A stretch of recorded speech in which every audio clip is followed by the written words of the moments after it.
Bonjour à tous, on se retrouve pour un nouveau Texama Show, c'est le Texama Show 135, 136, je ne sais plus exactement. Comme d'habitude, pour l'actualité technologique informatique de la semaine, tape des matières dans la description pour sauter vers le sujet qui vous intéresse. On a quelques actualités, une correction par rapport au Galaxy, oui, Z Vlib, ya, plutôt, parce que da, c'est plus du russe. Enfin bref, on a une correction par rapport à ça. On a aussi quelques petites actualités par-ci par-là, mais ça reste le mois de février, plutôt calme. Et aussi une assez grosse news au niveau de la chaîne. N'hésitez pas à regarder, ce sera en fin de vidéo. Mais voilà, je tiens à le préciser, ça peut influencer pas mal de choses sur la chaîne, donc si ça vous intéresse, de toute façon on tape des matières, comme ça vous pouvez sauter vers le sujet qui vous intéresse le plus. Le premier sujet, c'est que la vidéo setup est enfin sortie sur la chaîne principale, si vous ne l'avez pas vu.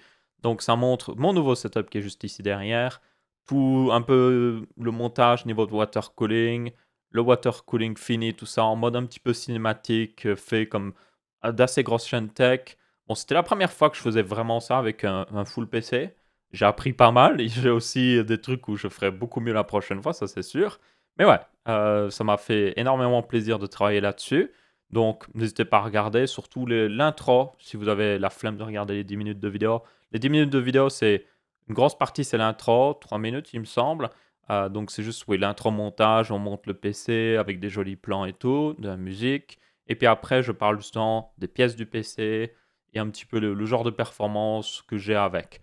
Toutefois, il y aura une autre vidéo qui sortira sur cette chaîne qui, elle, sera moins centrée sur l'aspect esthétique et plus on va parler... je vais un peu dériver cette vidéo, mais je vais un peu parler de justement faire un water cooling custom par rapport à faire du refroidissement à air. Vous voyez ce genre de choses. Donc ça doit être plutôt aussi intéressant. Je tiens à préciser qu'il y a un petit détail que vous voyez sur cette vidéo. Si vous voyez le PCB de la carte graphique légèrement plié, c'est parce que j'ai un truc, on le voit sur un des plans. D'ailleurs, on le voit sur le truc ici. Il y a un tout petit truc noir là qui cache le RGB juste derrière le 2.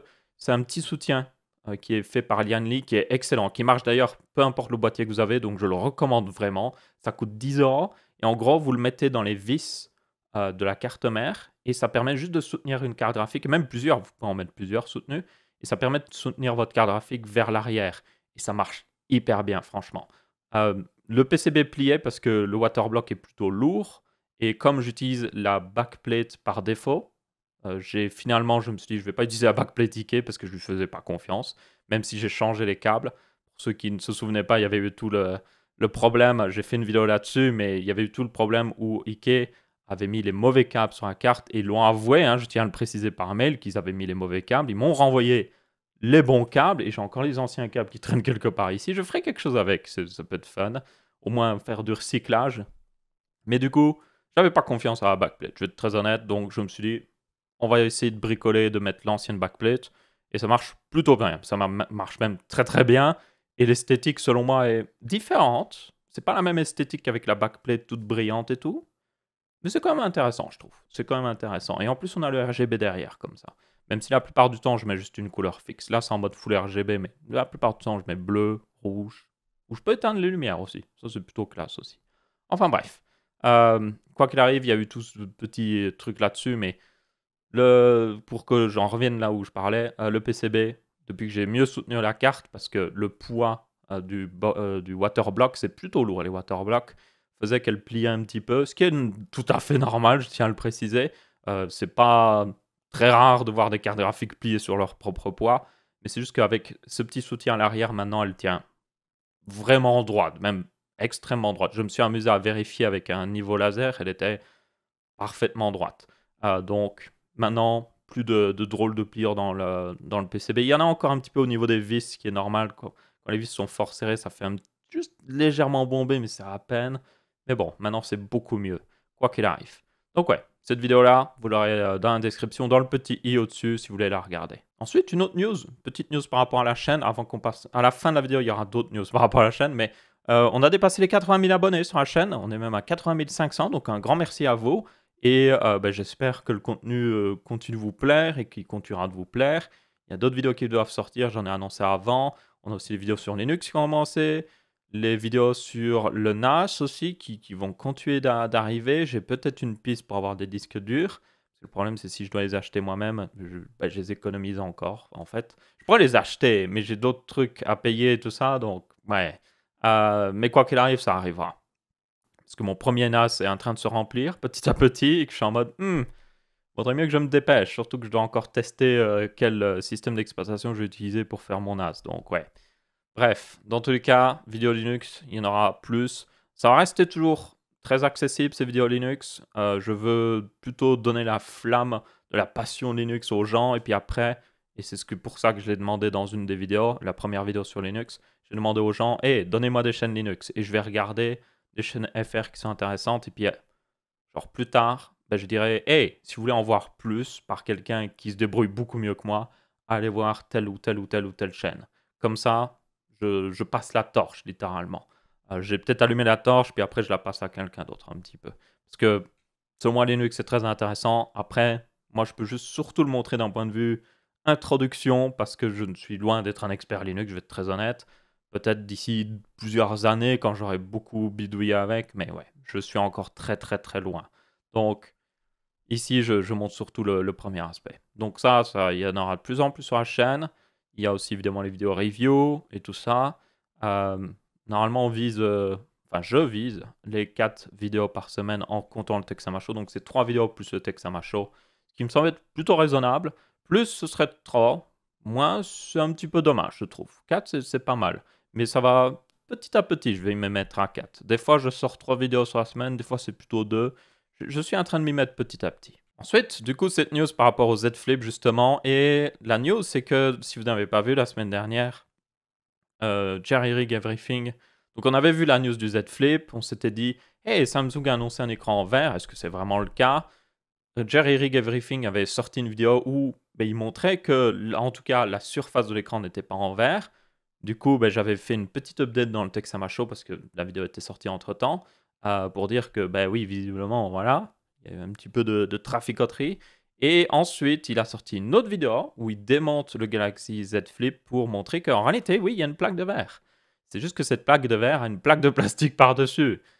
Donc, ouais, et c'est une très fine couche de verre, c'est très particulier, on le voit un petit peu ici, mais en gros, c'est même pas du verre forcément, on va dire, comme sur un téléphone normal, vous voyez, où vraiment, c'est une surface lisse et tout ça. C'est plus des fragments de verre un petit peu collés ensemble, c'est un petit peu particulier, il faut regarder la vidéo. Mais en gros, c'est pour ça qu'ils ne peuvent pas l'utiliser à la surface, parce que visiblement, peut-être que ce serait trop fragile pour justement l'utiliser à la surface et que du coup ils mettent une couche de plastique. Et ils l'avaient dit dans le marketing, je tiens à le corriger ça, dans le marketing ils ont dit qu'ils utilisaient le même revêtement que le Galaxy Flip. Donc ils avaient dit en réalité que oui, ils utilisaient du plastique à la surface. Mais moi, mon problème, évidemment, ça avait été que dans tout le marketing, je pense que c'est toujours ce cas-là. L'ingénieur était en mode, ah, ok, on a mis une plaque de verre sous la protection en plastique qui permet d'avoir plus de rigidité. Et c'est d'ailleurs le cas ici, c'est le but de cette plaque de verre, c'est que quand vous appuyez sur l'écran, il y a plus de rigidité. Par exemple, quand j'appuie sur un écran ici, c'est plutôt rigide. Du coup, c'est satisfaisant à utiliser l'écran tactile. Alors que si j'avais un écran d'une Nintendo Switch, par exemple, quand vous appuyez sur l'écran, vous sentez l'écran céder sous la pression, quoi. Et ça, c'est pas satisfaisant quand vous utilisez un écran tactile. Donc, ici, ils ont rajouté ça pour donner plus de rigidité. Donc ça, c'est un point positif par rapport à ce téléphone, clairement. C'est meilleur que les téléphones pliables qu'on a jusqu'à maintenant, juste à cause de cette plaque de verre. Toutefois, et je pense que c'est là le problème, c'est que c'est souvent les ingénieurs sont en mode OK, on a fait ça, ça permet d'améliorer le téléphone. Bon, c'est pas encore parfait, mais c'est pas mal. Et du coup, tu as le marketing qui est en mode oh, vous avez une plaque de verre. Oh, je vais mettre tout mon marketing par rapport à ça. Et tu as l'ingénieur qui est en mode non, non, il y a une plaque de verre sous le truc pour que ce soit plus rigide. Puis tu as le marketing OK, c'est un écran en verre. C'est ça en fait. C'est vraiment ça. C'est le parfait exemple de, selon moi, où oui, le marketing voit ce qu'a fait l'ingénieur et puis il prend juste le truc le plus positif possible et ça devient le point positif de ce téléphone et peu importe la vérité derrière même des fois. Donc ouais, quoi qu'il arrive, ce téléphone a réellement une couche en plastique par-dessus qui est du plastique, qui peut se griffer, qui peut avoir des marques de vos ongles et tout ça. Et du coup, malheureusement, cette couche n'est même pas enlevable d'ailleurs, il faut le savoir. Donc une fois qu'elle est abîmée, elle est abîmée et vous ne pouvez pas faire grand-chose. Donc il y a toujours beaucoup de désavantages. Il y a apparemment un programme de remplacement d'écran par Samsung si il est trop abîmé, mais bon, je compterai pas trop là-dessus personnellement. Enfin, même s'il le remplace, c'est quand même dommage de devoir remplacer son écran juste parce qu'il devient vraiment mauvais au niveau griffure et tout ça. Ça reste du plastique, quoi qu'il arrive, donc moi, personnellement, très intéressé par les téléphones pliables, mais je veux un téléphone pliable avec un écran vert, donc s'il faut que ça prenne 5 ans, même 10 ans pour que ça arrive, bah, j'attendrai 5 ans ou 10 ans, c'est pas grave. Ensuite, autre news, on a Android 11 qui est sorti en mode développeur preview, qui est arrivé beaucoup plus tôt que d'habitude. Il y avait eu un leak où on voyait un petit peu ce qu'il y avait dedans. Du coup, qu'est-ce qu'il y a, qu'est-ce qu'il y a de neuf sur Android 11? Alors, c'est toujours une mise à jour, selon moi, un petit peu, comment dire, light, on peut le dire. C'est pas une méga mise à jour. C'est ce qu'ils font un petit peu depuis quelques mises à jour maintenant, c'est qu'ils font des fonctionnalités importantes, hein, mais pas non plus totalement changer à quoi ressemble Android, justement. Du coup, nous avions... bon, il y a toujours des petits changements random et tout ça. Toutefois, une des grosses nouveautés, c'est que le fait maintenant, vous pouvez être en mode, hey, comme sur iOS, si une application a besoin de, par exemple, la localisation, vous pouvez lui donner l'autorisation seulement une fois. Juste dire, non, tu peux l'utiliser seulement cette fois-ci quand tu utilises. Et puis après, dès que je coupe l'application, tu ne peux plus l'utiliser. Et ça, c'est très pratique et c'est même très bien parce qu'il y a beaucoup d'applications qui refusent littéralement de fonctionner si vous leur donnez pas certaines permissions. Sauf que je vais être très honnête, ben moi, j'ai pas envie de donner une permission en permanence à une application de peut-être, oui, pouvoir me traquer. Donc ça, c'est extrêmement pratique et c'est une bonne chose qu'on l'ait enfin. Donc merci Google, je suppose. Ils ont aussi continué de rendre plus modulaire Android, ce qui est assez étonnant quand vous savez que Android est basé sous Linux et que au final ils l'ont rendu beaucoup moins modulaire que Linux. Mais bon, en gros avec Project Mainline, qui était déjà introduit dans Android 10, en gros ils ont un nouveau format d'application. Donc je pense que tout le monde connaît les APK. N'importe quelle application Android est un APK. Vous pouvez l'installer, tout ça. C'est comme des points exe en gros. Et du coup, ils ont créé, justement avant, des nouveaux trucs. Alors, comment ils s'appellent déjà? C'était les Apex, il me semble, quelque chose comme ça. Non, c'était pas Apex, ça c'est autre chose, c'est un jeu ça. Non, c'est bien les Apex. Voilà, c'est les Apex. Et en gros, les Apex sont des applications qui ont droit à des permissions plus bas level. Donc en gros, elles peuvent davantage accéder plutôt au matériel. Donc ça permet de faire, notamment pour Google, des API qui, en gros, au lieu d'update, de mettre à jour littéralement la partie principale d'Android pour mettre à jour ces API qui ont besoin d'accéder au matériel, ben là, maintenant, ben, ils peuvent mettre à jour seulement une API en particulier qui a un accès aussi bas level. Qu'est-ce que ça veut dire? En gros, ça veut dire qu'ils pourront plus facilement mettre à jour certaines parties d'Android et tout ça. Ça veut dire aussi que les constructeurs de smartphones pourront plus facilement mettre à jour certaines parties aussi de Android sans devoir tout mettre à jour aussi à la fois. Donc, les nouvelles, enfin, les mises à jour seront plus rapides et tout ça. Et ça devrait permettre aussi ben, plus de personnalisation à ce niveau-là. Donc ça, c'est toujours une bonne chose. Il y a des changements aussi au niveau de ce que j'avais vu au niveau des... Ils changent encore un petit peu les notifications par-ci par-là. Enfin, il y a toujours des petits changements par-ci par-là. Ça reste évidemment la première développeur preview, donc il y aura plus de nouveautés présentées. Mais bon, globalement, ils continuent dans l'optique améliorer Android, le rendre mieux, euh, juste plus léger, plus fonctionnel et tout ça. Et ils rajoutent des fonctionnalités. Autre fonctionnalité qu'ils rajoutent d'ailleurs, c'est le support plein, on va dire, pour les écrans avec des trous pour les caméras, les écrans pliables et les écrans qui ne sont pas au format traditionnel aussi. Donc comme ça permet de supporter beaucoup plus de téléphones qui ne sont pas forcément classiques. Et ça, c'est une bonne chose aussi. Ensuite, on a une autre news au niveau d'Apple. J'en profite en fait de cette news pour parler d'une autre news à propos d'une certaine chose qui se passe en Chine. J'évite de prononcer le nom parce que littéralement, vous pouvez vous faire démonétiser sur YouTube avec ça. Donc, voilà, nous ne prononcerons pas le nom de cette dite. Voilà, c'est comme Voldemort. C'est la chose, ok? Du coup, si vous ne savez pas, ben, le truc, c'est qu'il y a beaucoup de choses qui sont fabriquées en Chine, genre beaucoup de téléphones et tout ça, et que ben, le fait d'avoir une quarantaine sur une bonne partie, enfin, genre, pas mal de personnes qui vivent en Chine, fait que, ouais, ça ralentit un petit peu la production de certaines choses. Donc, ne soyez pas étonnés que, oui, il y a des choses qui vont être retardées au niveau production, même des choses des fois assez étonnantes. Je pense notamment, vous avez ben, évidemment tous les smartphones, mais vous avez aussi par exemple des animés. Moi j'aime bien regarder les animés. Il y a des animés qui sont retardés au niveau production parce que certaines choses étaient faites en Chine, justement. Donc c'est juste pour dire.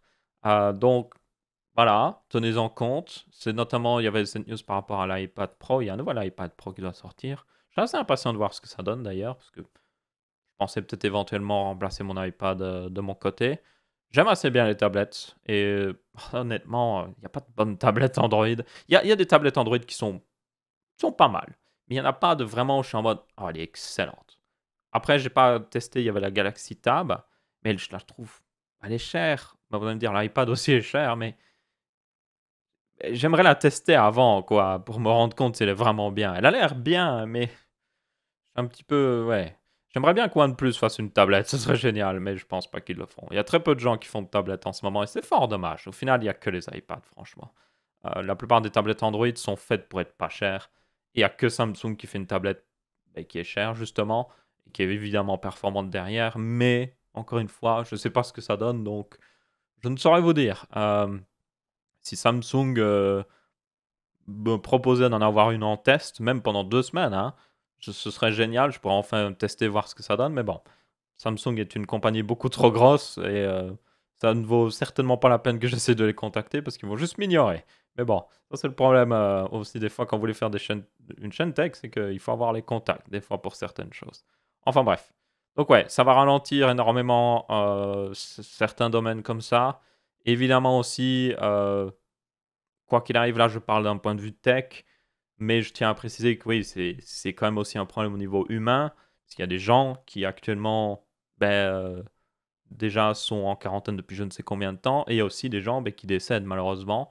Donc c'est aussi un problème humain, mais comme on est plus dans une émission tech ici, évidemment, ça semble logique que genre, je me concentre pas là-dessus, mais je tiens à quand même le préciser. Quoi qu'il arrive, pour ceux qui seraient en mode «Oh mince, mon iPad est retardé», non, vous ne plaignez pas. Il y a des gens qui réellement ont leur vie affectée par ça. Donc je tiens à le préciser. Et je pense qu'ils seraient très contents de pouvoir aller retravailler.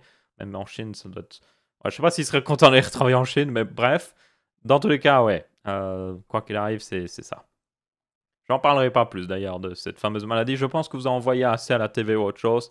Le truc que je voulais juste donner vite fait mon avis, c'est que je pense qu'il y a certaines personnes qui sont peut-être un peu trop paranoïaques par rapport à ça. Parce que, ouais, il y a eu des bien pires maladies, des bien pires virus qui se sont propagés au fil de l'histoire de l'humanité, même là pas très longtemps. Et j'ai l'impression que, ouais, je comprends pourquoi on doit faire attention, mais je ne comprends pas pourquoi il y a des gens qui sont en mode comme si c'était limite la fin du monde, en fait. Je suis en mode, ouais, non, ce n'est pas la fin du monde, faut arrêter de déconner. Enfin bref. Ensuite, on a une vidéo de Making of de Mandalorian, c'est la nouvelle série Disney, et honnêtement, c'est incroyable. Alors, il y a des mini-spoilers dans cette vidéo, ça spoil pas vraiment tout en réalité, mais il y a des mini-spoilers quand même, donc tenez-en compte. Donc si vous voulez skip, regardez la table des matières, skippez vers le prochain sujet. Mais en gros, la façon dont ils ont tourné certains trucs est incroyable. C'est vraiment incroyable. En gros, le son est très fort. Donc en gros, il y a des trucs copyrightés, on va éviter de trop montrer. Voilà un petit peu, c'est ça. Ils avaient un set géant, un peu comme ça, avec un écran. C'est un écran, en fait, tout autour de la personne. Un écran aussi au plafond qu'ils avaient, il me semble, à certains endroits. Et en gros, ils filmaient les gens, pas sur un fond vert, mais ils les filmaient sur un truc qui était réellement là. Mais c'était juste un écran.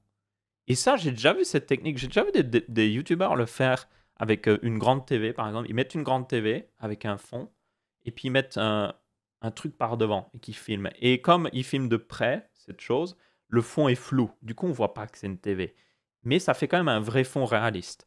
Et ils ont fait exactement ça. Donc, ils avaient une caméra, ils filmaient des personnages réels, physiques, et derrière, il y avait juste un écran, en fait, qui affichait un décor. Et ce décor était rendu en 3D en temps réel par, d'ailleurs, apparemment, l'Unreal Engine, ce qui est assez intéressant, encore une fois aussi. Donc Epic a travaillé là-dessus. Et oui, il faisait tout comme ça. Et l'avantage, c'est que du coup, les acteurs, au lieu de voir un fond vert, ils voient le vrai décor. Ils voient où ils sont et tout ça. Et moi, je trouvais ça hyper intéressant. c'est vraiment impressionnant. Je vous dis, regardez cette vidéo, je vous la mettrai dans la description. J'en montre pas plus parce que j'ai peur que ce soit copyrighté. C'est certainement copyrighté d'ailleurs. J'en montre pas plus. Allez voir. Qu'est-ce que c'est que ces recommandations? Ah oui, c'est Corridor Crew, forcément. Allez voir. C'est hyper impressionnant, juste comment ils ont fait. Et honnêtement, je pense qu'il y a plus de films qui vont certainement utiliser cette technique parce que, encore une fois, c'est tellement plus naturel de filmer avec un vrai décor derrière, même si c'est un vrai faux décor en réalité. Et après, ils rajoutaient, pour information, ils rajoutaient quand même des effets spéciaux par-dessus, hein, pour cacher les bordures de l'écran ou des trucs dans le genre, hein. Donc ça n'a pas changé évidemment. Il y avait toujours pas mal d'effets, on va dire, derrière. Mais justement, l'une des raisons par laquelle dans Mandalorian, on le voit d'ailleurs, il y a beaucoup de reflets. Il y a des reflets partout, l'armure, beaucoup de reflets, les vaisseaux et tout ça. Et en fait, c'est parce que ils peuvent se le permettre, parce qu'il y a tellement d'écrans partout qu'au lieu d'avoir un reflet d'un écran vert, ils ont les vrais reflets. Ils ont le reflet de cette TV qui affiche la vraie image de là où c'est. Et c'est, ouais, franchement, c'est classe, c'est vraiment classe. Et enfin, une petite news rapide par rapport à du hardware, parce qu'il n'y a pas grand-chose en ce moment. Vous avez juste Nvidia qui a sorti de nouvelles cartes graphiques. Ils ont sorti les MX 350 et MX 330. C'est basiquement des vieux GPU qui ont été recyclés encore une fois pour faire des cartes graphiques mobiles qu'ils utilisent dans des ultrabooks souvent. C'est pas des cartes graphiques pour vraiment jouer, c'est plus genre pour avoir le fait d'avoir quand même une carte graphique et souvent ben, un meilleur GPU pour encoder. Il y a des coups d'accord, donc ça permet d'encoder certains trucs ou autre chose. Donc ouais, c'est surtout pour les ultrabooks.